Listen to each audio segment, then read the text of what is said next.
کو روشن کرنے والا سورج غروب بھی ہوا ہے، اگر خوشیاں مناتے ہو تو غم کیوں بھول جاتے ہو؟ اور رہی ہماری بات تو ہم نہ تو غم مناتے ہیں اتنا کہ خوشی۔ پھر اب یہ سوال، اچھا ان کو یہ یاد نہیں ہے مکہ میں بھی کچھ لوگ خوشیاں منائے تھے، مکہ میں بھی کچھ خوشیاں منائے تھے، جو اعتراض کرتے ہیں ان کے باپ دادوں نہیں منائے تھے۔ ناظرین السلام علیکم ورحمۃ اللہ وبرکاتہ۔ امید کرتا ہوں آپ تمامی حضرات خیریت سے ہوں گے اور عافیت سے ہوں گے۔ ناظرین، جیسا کہ دیوبندی وہابی کہتے رہتے ہیں کہ حضور صلی اللہ تعالیٰ علیہ وسلم کا میلاد نہیں منانا چاہیے، جشن عید میلاد النبی نہیں منانا چاہیے، اور کیا صحابہ کرام نے منایا ہے، اور وہ تو وفات کا دن ہے۔ آئیے پہلے یہ ویڈیو دیکھیں درج اس کا، اس کے بعد انشاءاللہ گفتگو ہوگی۔ لیکن جس دن تم جشن مناتے ہو، خوشی مناتے ہو، اس دن کی تاریخ ہم سے لو۔ 12 تاریخ نبی اکرم اللہ کو پیارے ہو گئے، ہمیں ثبوت تو نہیں ملا جشن کا، لیکن غم کا ثبوت تو ہمیں مل رہا ہے۔ 12 تاریخ ہے، اللہ کے نبی اللہ کو پیارے ہو چکے ہیں، اللہ کو پیارے ہو گئے ہیں۔ یہ 12 ربیع الاول کو حضرت فاطمہ کے غم کا حال ہے، جس دن حضرت فاطمہ رو رہی ہیں، اور اس دن تم جشن منا رہے ہو۔ 12 ربیع الاول کو خوشیاں منا رہے ہو۔ یہ دن اگر خوشی کا ہے تو یہ دن غم کا بھی دن ہے، کیونکہ آج ہی کے دن یعنی 12 تاریخ کو اللہ کا پیارا نبی اللہ کو پیارا بھی ہوا ہے، اس دنیا سے رخصت بھی ہوا ہے، اللہ نے اس کو اپنے پاس بلایا بھی ہے، کائنات کو روشن کرنے والا سورج غروب بھی ہوا ہے۔ اگر خوشیاں مناتے ہو تو غم کیوں بھول جاتے ہو؟ اور رہی ہماری بات تو ہم نہ تو غم مناتے ہیں اتنا کہ خوشی بھول جائیں، اور نہ خوشی مناتے ہیں اتنا کہ ہم غم بھول جائیں۔ اسلام نام ہے اعتدال کا، اسلام نام ہے درمیان میں چلنے کا۔ ہم کو معلوم ہے کہ اللہ کے رسول اس مہینے میں پیدا ہوئے، اس لیے خوشی ہے، لیکن ہم اتنی خوشی نہیں مناتے ہیں کہ یہ بھول جائیں کہ آج ہی کی 12 تاریخ کو، اس مہینے کی 12 تاریخ کو اللہ نے اپنے پاس بھی بلایا، اس لیے اس کا دکھ بھی ہے۔ ہم بیچ میں رہتے ہیں، نہ غم اتنا منائیں کہ خوشی بھول جائیں، نہ خوشی اتنی مناتے ہیں کہ ہم غم بھول جائیں۔ ناظرین، یہ آپ نے بیان سن لیا۔ آئیے اب بہت ہی پیاری حدیث مقدسہ سماعت فرمائیں۔ حضور صلی اللہ علیہ وسلم کی آمد پر خوشی منانے چاہیے یا نہیں منانی چاہیے؟ علامہ سلمان عزیز صاحب سے سماعت فرمائیں۔ پھر اب یہ سوال، اچھا ان کو یہ یاد نہیں ہے مکہ میں بھی کچھ لوگ خوشیاں منائے تھے، مکہ میں بھی کچھ خوشیاں منائے تھے، جو اعتراض کرتے ہیں ان کے باپ دادوں نہیں منائے تھے۔ ابو لہب کا نام سنا ہوگا۔ ابو لہب اس وقت تو گستاخ رسول نہیں تھا، لیکن حضور کی آمد پر اس نے خوشی منائی تھی، اپنی کنیز کو، سویبہ لونڈی کو آزاد کر دیا تھا خوشی میں کہ میرے مرحوم بھائی کے گھر بیٹا پیدا ہوا ہے، خوشی میں آزاد کیا۔ اور بخاری شریف کی حدیث ہے، حضرت عباس فرماتے ہیں، حضرت عباس کہتے ہیں میں نے خواب میں اپنے بھائی ابو لہب کو دیکھا، مرنے کے بعد کفر پر مرا ہے۔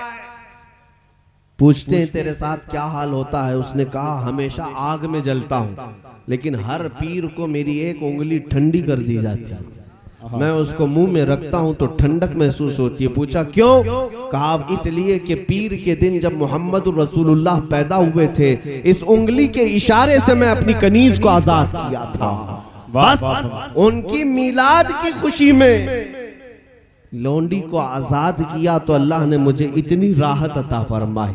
ایک کافر اور مشرک کو میلاد کی خوشی پر قبر میں انگلی ٹھنڈی کی جا سکتی ہے، تو پھر عاشقان رسول کی خوشیاں منانے میں کیا مولا پوری قبروں کو ٹھنڈی نہیں کرے گا؟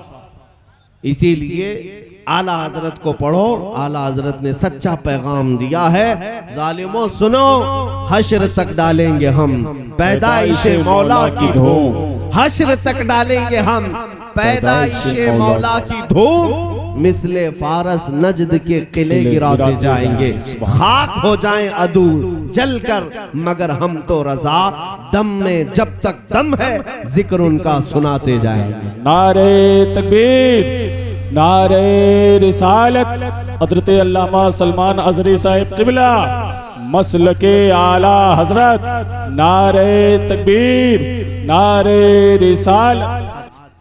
ربیع الاول شریف کا مہینہ چل رہا ہے، مصر کے ایک بڑے بزرگ شیخ حسن البنا وہ مولود کی محفل اپنے گھر میں رکھتے تھے ہر ہفتے، لیکن جب 12ویں شریف ہوتی تھی بہت بڑی محفل رکھتے، سارے علماء کو بلاتے تھے، سارے علماء کو۔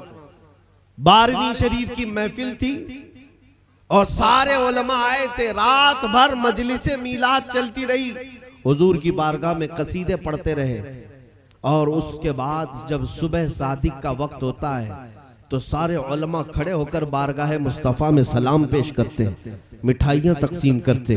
شیخ حسن البنا کے گھر اس دن سارے علماء مشائخ سب تھے، رات بھر محفل چلی، مٹھائیاں تقسیم ہوئی۔ جب فجر کی نماز کا وقت آیا تو سب قریب کی مسجد میں نماز کے لیے گئے۔ جیسے ہی نماز ہوئی مسجد سے اعلان ہوتا ہے مؤذن کی طرف سے کہ شیخ حسن البنا کی چھوٹی بیٹی کا انتقال ہو چکا۔ نماز جنازہ فجر کی نماز کے بعد ہے۔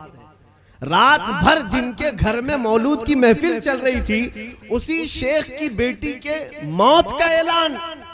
سارے بزرگ چونک گئے، ہم رات بھر ان کی محفل میں بیٹھے تھے، ابھی اچانک بیٹی کا انتقال کیسے ہو گیا؟ اور پھر ابھی اتنی جلدی سے جنازہ بھی رکھ دیا آپ نے۔ دوڑے دوڑے سب مشائخ علماء پھر سے گھر آئے۔ شیخ حسن البنا سے پوچھا کہ یہ کیسے ہو گئے؟ رات بھر تو آپ ہمارے ساتھ تھے محفل میں، کیسے اچانک انتقال ہوا؟ شیخ حسن البنا کہتے ہیں حقیقت میں میری بیٹی کا انتقال مغرب کے بعد ہی ہو چکا تھا، رات کو ہی ہو چکا تھا۔ ہم نے اپنی بیٹی کی لاش پر چادر اڑا دی۔ میں نے اپنی بیوی سے بھی کہہ دیا آج میرے مصطفیٰ کی مولود کی محفل ہے، میری بیٹی کی موت کا غم حضور کی آمد کی خوشی پر غالب آنے نہ پائے۔ ہم حضور پاک کی محفل مولود میں ہیں، لہذا بیٹی کی موت کی خبر نہیں سنانی ہے جب تک یہ مجلس مولود نہ ہو جائے۔ اللہ اللہ، سارے مشائخ علماء رو پڑے کہ حضور کی محفل کا ادب کرنے کے لیے اپنی بیٹی کی موت تک کو انہوں نے پورے لوگوں پر ظاہر ہونے نہیں دیا۔ ناظرین، آپ تمامی حضرات نے یہ بیان سماعت فرمائے مفتی سلمان ازہری صاحب کا کہ حضور صلی اللہ علیہ وسلم کی آمد پر ابو لہب نے انگلی کے اشارے سے لونڈی کو آزاد کیا تو اس انگلی کے ذریعے سے اللہ تعالیٰ اس پر عذاب ہلکا فرما دیتا ہے۔ تو صرف لونڈی کو آزاد کیا حضور کی آمد پر، تو اللہ تعالیٰ حضور کے دشمنوں پر عذاب ہلکا فرما رہا ہے۔ ہم تو مومن ہیں، عاشق رسول ہیں، تو اگر عاشق رسول صلی اللہ تعالی علیہ وسلم حضور کا میلاد منائیں گے تو کیوں نہ ہم عذاب سے بری ہو جائیں گے۔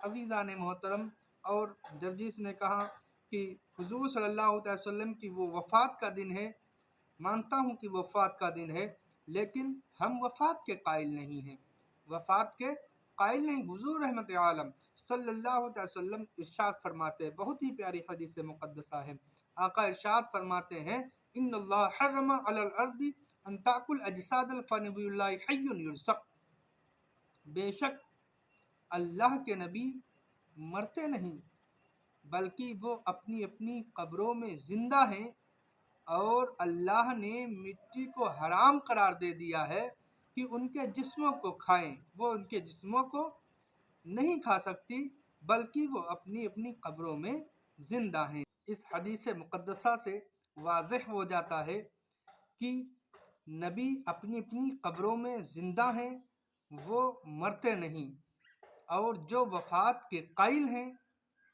تو ان کو وفات کی تاریخ منانے دو، ہم ولادت مصطفیٰ صلی اللہ علیہ وسلم کی تاریخ منائیں گے۔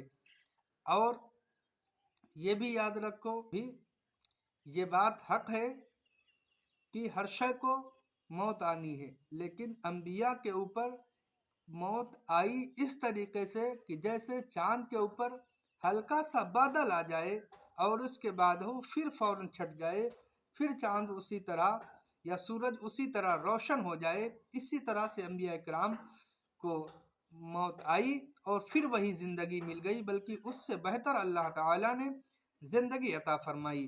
تو ہم موت کے قائل نہیں ہیں، ہم عید میلاد النبی صلی اللہ علیہ وسلم مناتے ہیں اور انشاءاللہ تعالی ہر سال مناتے رہیں گے۔ ناظرین،